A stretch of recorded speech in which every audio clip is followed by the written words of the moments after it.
Hey everyone, it's Casimus Lego, and welcome to my first custom Lego review video in 2024, and this time I've made some figures that I've been meaning to make for a few years now. These three are of course figures from the Lord of the Rings that I didn't make during my custom Lego minifigure series, being the Hobbit, Bilbo Baggins, the Lady of Lorien and Galadriel, Lady Galadriel, and the High Elf, Elrond, Lord of Rivendell. As I've said, these figures are characters I've wanted to add to my Middle-earth collection from the beginning of the project. And while I was planning out projects for this year, I thought, while I have the time, why not finally make these figures in a mini spin-off project? And I'm glad I did because I can finally say that I've rounded out my collection. I'm sure there are still some notable characters I have yet to make, but as far as I'm concerned, these three were first up to be made into custom Lego minifigures. A quick note I also want to make before jumping into these figures is that these are not based on the Hobbit trilogy, but on the characters and depictions from the Lord of the Rings, and currently I have no interest in making figures from the Hobbit films. And with that, let's take a closer look at each and every one of these custom Lego minifigures.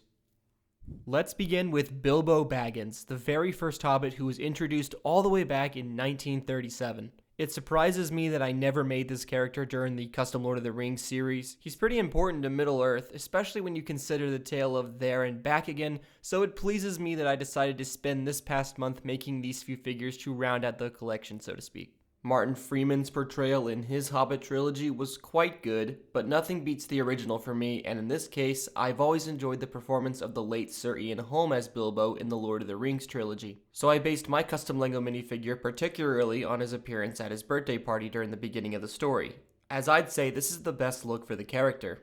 Bilbo's costume during that sequence looks really nice. I love the different shades of red on the clothing, and I knew that I was going to replicate that on my own figure. You can probably tell there is a few layers of fabric on the torso, of course being the scarf, the vest, and the coat. And the first piece that I had to create was the scarf. The fabric is painted in a dark green base, and then I painted the pattern that you see. It's essentially just a series of repeating ovals picked out in a lighter color. I will say though, painting this was actually much simpler than I initially thought.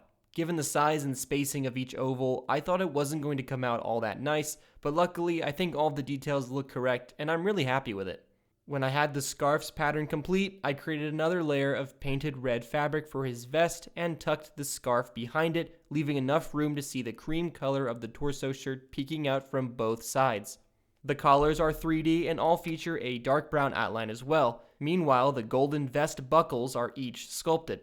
Finally, I gave Bilbo a fully fabric coat, painted in a deep maroon with some 3D fabric pockets, and these two thick dark gray lapels, which are glued to the front of each side of the jacket, and stretch all the way around to the back of the figure, with the ends hidden by another piece of fabric, which I put to make it appear like the lapels are seamlessly connected around the entire coat. I like the subtle details that I painted. I wasn't up for painting the accurate pattern, which on the references that I was using looked like a series of crossed lines, so I just painted these parallel light gray lines. The back of the coat actually has a little callback to another one of my Hobbit figures. I painted the same details on Bilbo that I did on my very first Frodo Baggins minifigure from 2020, which I based off the official Lego figure. It's a fairly simple design, and painting it in light brown highlights I'd say was a nice choice. The maroon color continues on the arms of the figure, and the cuffs are also fabric, painted in dark gray with a light gray outline. I've made quite a number of Hobbit minifigures, and a detail that they all share is the characteristic thick hair on the top of their toes. Though for Bilbo, I decided to try a new approach to this detail. Instead of painting a bunch of random brown lines like I've done before, I sculpted the hair and painted it in a dark beige. I think this looks better, as it looks like there's an actual clump of hair on the feet, rather than essentially just a 2D flat texture. Sir Ian Holm as Bilbo gave a warm, elderly presence, and I think I've done a great job capturing it on this custom painted face.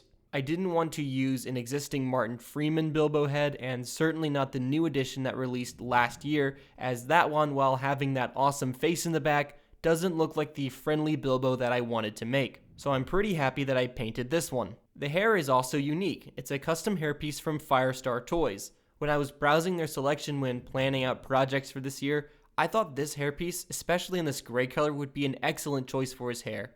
It certainly adds a visual variety when you compare all the Hobbits that I've made, which all have the same basic hairpiece. It's a special piece just for Bilbo here, and the molding captured on the piece is really nice. I made sure to give plenty of accessories to this figure. Of course, he can borrow Sting and the ring itself from Frodo, but I've also given him a walking stick. This is just a standard Lego rod that I shaved and cut into and then brushed with a lighter brown to give a wooden texture. Although my favorite accessory that I made for this guy has to be his smoking pipe. This is almost entirely custom. It started out as an antenna control Lego element that I glued upside down to a Lego hand, and the lip in the front and the stem, as I believe it is called, are just sculpted.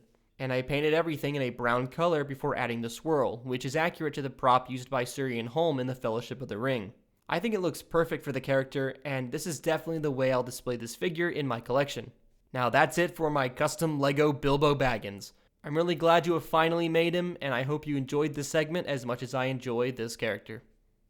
Here is Lady Galadriel, deemed by Tolkien himself as one of the mightiest and fairest of all elves who remained in Middle-earth during the Third Age. She, like Bilbo, was another character that I wanted to make during the custom Lord of the Rings series, but couldn't find a suitable spot for. In fact, she was a candidate for the remaining slot in the Fellowship of the Ring project, but I decided to make Lady Arwen instead. So I held off on making her until I started planning this spin-off project, and honestly, she isn't my favorite figure so far. The character is awesome, but I scaled down my ambition when translating her to a custom Lego minifigure. The official figure that LEGO released in 2014, as well as the model from the LEGO Lord of the Rings video game, I thought were a great place to start from, but I wanted to do some crazy things with this figure. I wanted to find an accurate fabric design to use for a fully fabric dress robe, and even make some fabric sleeves to cover the arms and everything. So I tested all kinds of fabrics last month to achieve the look that I wanted, but I slowly realized no matter what I found, nothing seemed to adapt to the LEGO figure. Either that, or I just gave up and made the figure in the traditional LEGO custom style. So rather than featuring a flowy fabric dress, I just made a waist piece and an overcape. Though I was able to use a base white fabric following the same method that I did for Snape last year. So that's another huge step for me. Okay, so let's talk about the fabric. The white fabric that I use is perfect, and is made like any other fabric waist cape that I've made. Meanwhile, the overcape uses a silkier fabric, but still worked out beautifully. I even glued an additional layer from a sheet of white mesh to the inside of the cape to add some more detail. And while not as majestic as I was envisioning, the way that it flows over the light nougat arms look really nice regardless. You might not even notice, but Galadriel is actually taller than a standard LEGO minifigure. Her legs, though obscured by the fabric waist piece, are extended to match the height of the other prominent characters that I've made, such as Gandalf the White and Saruman the White. Stretching from her torso to her feet is a belt made from fabric. Each part features an intricate design that I painted. I especially like the diamond pattern that I painted here. Removing the hairpiece allows me to give you a good look at the painted torso. Before painting, however, I did make sure to sand down the sides of her torso to represent her feminine physique. The torso details include the dress wrinkles and the crest, which I sculpted. For Galadriel's head, I decided to use the official head print from 2014. I do wish there were other prints that resemble Cate Blanchett's likeness, because this print in particular is a little expensive, but I knew that this was probably the best option for me, and I mean, it was worth it just for the alternate expression alone, which depicts Galadriel during the moment we all know and love. And that said, I didn't do much to this head, I just repainted the pupils to appear brighter. Additionally, I think this hairpiece was a good choice. I modified a Lady Arwen hairpiece, unfortunately another expensive LEGO element, but I really wanted the waviness that hair has. To make it more accurate to Lady Galadriel's hairstyle in the film, I sculpted the curtain-shaped bangs in the front and painted it in a light khaki. Also, I decided to leave off her crown, mainly because I did one for Elrond, who you'll see soon, and there are scenes in the films in which she doesn't wear it, namely her powerful speech in the Fellowship of the Ring, and during Frodo's vision in The Return of the King. Personally, I don't think I'm missing too much by leaving it off. Even though I had to scale back my ambitions with Lady Galadriel, I'm still pleased that I can now include her in my collection, as it seemed this important character was left out. So that was Galadriel, Lady of Lorien and of Galadrim. Now let's finish up by taking a look at the final custom LEGO figure. Let's finish off this set with a look at my custom LEGO Elrond, High Elf of Rivendell. Unlike Bilbo Baggins and Lady Galadriel, I didn't think his exclusion was disappointing, but he's definitely significant enough to be featured in this project. I think he came out pretty nice. I like all of the elvish winding silver line work that I did to the fabric pieces. I'll begin this segment by mentioning that I was heavily inspired by the action figure by Toy Biz. I think that figure does a great job of simplifying all of the intricate details from the film costume, and I simply wanted to replicate its style. We'll start down at the legs, which are also extended and obscured by not one, but 3 layers of fabric. The first being the light gray, then the white, and finally the red waist piece. Making a figure with this many fabric layers can lead to a minifigure looking fat, but by gluing each layer to only the front of the hip piece, I've managed to make Lord Elrond look in shape. I also think I've done a good job keeping the silver detailing consistent across the white fabric robes. And on top of that, the silver details on the red waist piece came out really nice too.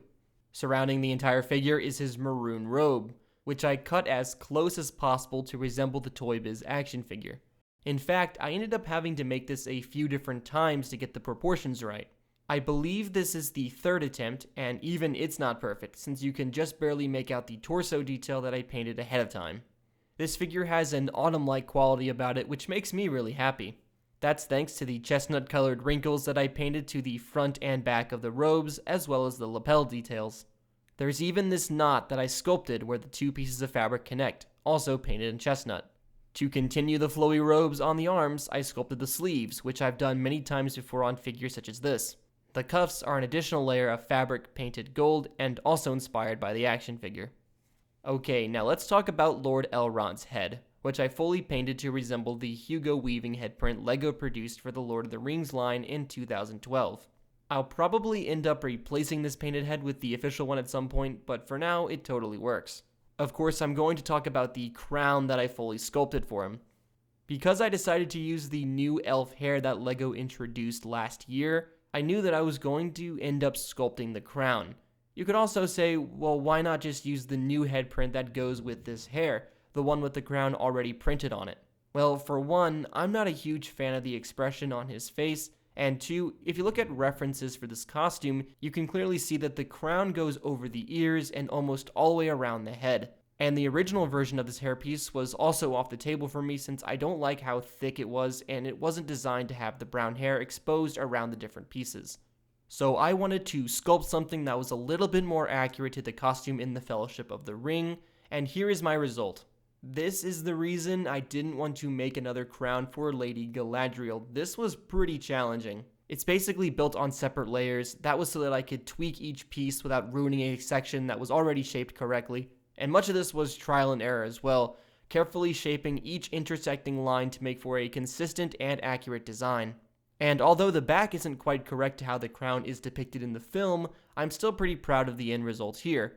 I don't think I would have been all that proud of this figure if I thought I had failed the crown. I don't have any accessories for Lord Elrond. I wasn't sure what I could have even given him in the first place. So with that, that's all for the High Elf of Rivendell, as well as the other minifigures in this mini Lord of the Rings custom minifigure video. And now we'll go ahead and conclude this review. Alright everyone, that's it for all of the custom minifigures in this video and my first video in 2024. Thank you very much for watching. I hope you enjoyed it. If you have any thoughts, questions, or critiques, feel free to write me a comment and I'll probably get back to you. It's been a relief for me as a LEGO minifigure customizer to no longer have these character gaps in my collection. Very soon, I'd like to put together a complete retrospective video featuring every minifigure that I've made from the world of J.R.R. Tolkien, and perhaps even some well-deserved updates to my figures now that the new prints and pieces exist thanks to the beautiful LEGO Rivendell. So stay tuned for more. Thanks again for watching, and I'll see you all later. Goodbye.